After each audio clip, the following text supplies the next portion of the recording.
आज की पाकिस्तानी अवाम दो हिस्सों में बटी हुई है, एक यूथिया और दूसरे पटवारी। मेरी लास्ट वीडियो के बाद मुझे कमेंट्स में इतने लोगों ने कहा कि सना यूथिया हो चुकी है, लेकिन सच का तो तुम लोगों को पता ही नहीं है। ना मैं यूथिया हूँ ना मैं पटवारी हूँ। इन दोनों पार्टियों को सपोर्ट करती हैं लूजर्स और मैं लूजर नहीं हूँ। मेरा लीडर अब से सिर्फ जवाद अहमद है। जैसा कि मैंने कहा था कि आजकल तो एक पत्थर उठाओ तो नीचे से 10 पार्टियां निकल आती हैं, उनमें से एक पार्टी ये भी है। इस पार्टी में आने के बड़े फायदे हैं। सबसे बड़ा फायदा तो ये है कि इंसान को तमीज में रहने की जरूरत ही नहीं है और इस पार्टी में सबको सब कुछ बराबरी का मिलता है। गालियां, लानते, जजमेंट्स, सब कुछ। और ये वाला पॉडकास्ट तो तुम लोगों ने सुना ही होगा और अगर नहीं सुना तो उसका मैं तुम्हें खुलासा बताती हूँ, क्योंकि मैंने इस 3 घंटे की वीडियो को 5 दिन लगा के सुना है, बर्दाश्त नहीं हो रही थी। और मुझे यकीन है कि इस वीडियो के आखिर तक ना तो तुम यूथिया रहोगे ना तुम पटवारी रहोगे, तुम बन जाओगे बराबरी पार्टी के एक अजीम इंसान और तुम अपने कायद मोहतरम जवाद अहमद को फॉलो करते हुए घरों में घुस के फटोगे। और इस पार्टी में आने का एक फायदा ये भी है कि तुम्हें विक्टिम प्ले करने का मौका मिलेगा। तुम्हें कोई अकाउंटेबिलिटी लेने की जरूरत ही नहीं है। अगर तुम ग्रो नहीं कर पा रहे हो तो विक्टिम बन जाओ। हो के लोग हासिद हैं, जादू टोने करते हैं, जड़े काटते हैं। अपने पुअर डिसीजंस पर एक सेकंड के लिए भी शक नहीं करना और बस रोने लग जाना है कि मेरे खिलाफ सारा जहान खड़ा हुआ है क्योंकि मैं हीरो हूँ। अपने आप को मेन कैरेक्टर वाली एनर्जी देनी है। मेरी पार्टी बराबरी पार्टी के गायद कहते हैं कि उनसे ज्यादा अच्छा और बेहतरीन सियासतदान इस मुल्क में नहीं है, तभी तो उन्होंने पार्टी बनाई है। इस पार्टी में आने के बाद कुछ लफ्ज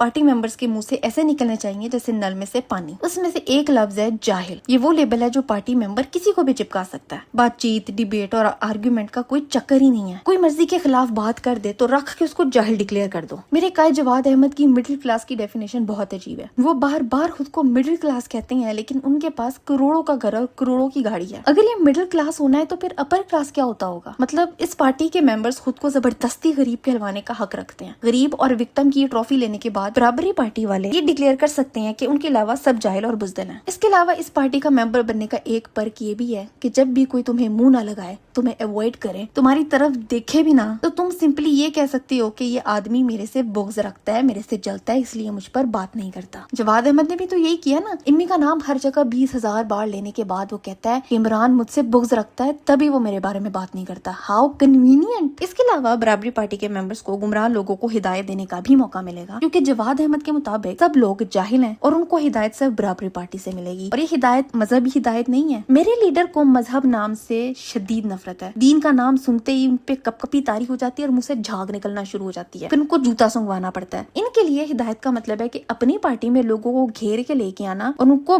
बराबरी पार्टी का मेंबर बना देना। इसके अलावा इस पार्टी में दूसरों को मुनाफिक कहने की भी खुली छूट है। मेरे कायद जवाद अहमद ने कहा है कि वो कहीं भी मुनाफिक नहीं है, लेकिन उनके अलावा सब लोग मुनाफिक हैं। ये लफ्ज इतना मजे का लगता है ना बोलने के, बंदा हर किसी को बोलता रहे। इसके अलावा इस पार्टी में शामिल होने से तुम्हें किसी पर भी कोई भी बहतान लगाने का लाइसेंस मिल जाता है। किसी की भी कैरेक्टर असैसिनेशन और जाती जिंदगी पर गलीज और घटिया कमेंट्री करने की परमिशन मिल जाती है। और सबसे मजे की बात यह है कि जब तुमसे कोई इस बहतान का सबूत मांगे तुम देने से इनकार कर दो, क्योंकि मेरे कायद जवाद अहमद ने भी यही किया है कि रज के दूसरों पे बहतान लगाए और जब कहा कि सबूत दो तो उन्होंने साफ मना कर दिया और कहा कि यही तो पॉलिटिक्स है। और इसके अलावा अगर तुम जिंदगी में आगे नहीं बढ़ पा रहे तो अकाउंटेबिलिटी लेने की बजाय दूसरों पर इल्जाम लगा दो कि मेरे खिलाफ साजिश है। इस पार्टी में शामिल होने का एक फायदा ये भी है कि तुम्हें रिलीजन को, मजहब को स्टोर रूम में फेंक देना है, क्योंकि मेरे कायद का कहना है कि रियासत का कोई भी मजहब नहीं होना चाहिए। किसी ने सवाल किया कि इस लॉजिक पर क्या इस्लामी जमहूरिया पाकिस्तान से इस्लामी लफ्ज निकाल देना चाहिए? मतलब जो मुल्क बना इस्लाम के नाम पे था, वहाँ पे क्या इस्लामी लॉज नहीं होने चाहिए? तो मेरे कायद का जवाब सुन के मेरी आंखों में आंसू आ गए। उन्होंने भरपूर बदतमीजी से कहा कि तुमसे मैंने बात ही नहीं करनी, अपने पार्टी के लीडर को मेरे पास भेजो, मैं उससे बात करूंगा। इसी नक्शे कदम पे चलते हुए पार्टी के मेंबर्स को भी जवाब देने से खिसकना आना चाहिए। और फिर भी अगर कोई तुमसे जवाब मांगता रहे और डिबेट करने की कोशिश करे, तुमने आंखें बंद करनी है, गहरा सांस लेना है और कहना है तुम पाकिस्तान की तरक्की में रुकावट हो और मैं तुम्हारे ओपिनियन की रिस्पेक्ट नहीं करता। इसके साथ साथ तुम झूठे हो, गुमराह हो, बेशरम हो, मुनाफिक हो और जाहिल भी हो। और अगर फिर भी अगला बंदा ये सब कुछ सुनने के बाद भी बात करना बंद ना करे तो तुम ही उठ के वहाँ से चले जाने की धमकी देना, क्योंकि मेरे कायद ने भी यही किया। कितना दिलेर होना चाहिए एक बराबरी पार्टी के मेंबर को कि बस कुछ भी हो जाए मुझसे बदतमीजी नहीं रुकनी चाहिए। और फिर हद से ज्यादा मिसबिहेव करने के बाद बैठ के सोचो कि आखिर मेरी पार्टी में लोग आ क्यों नहीं रहे, और फिर सोच के इस कंक्लूजन पर पहुंचो कि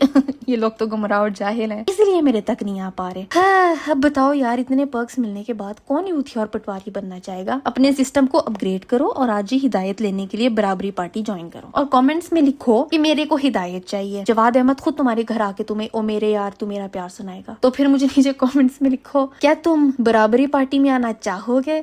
और आज के लिए बस इतना ही था। मैं मिलती हूँ तुमसे अगली वीडियो में एक नए टॉपिक के साथ।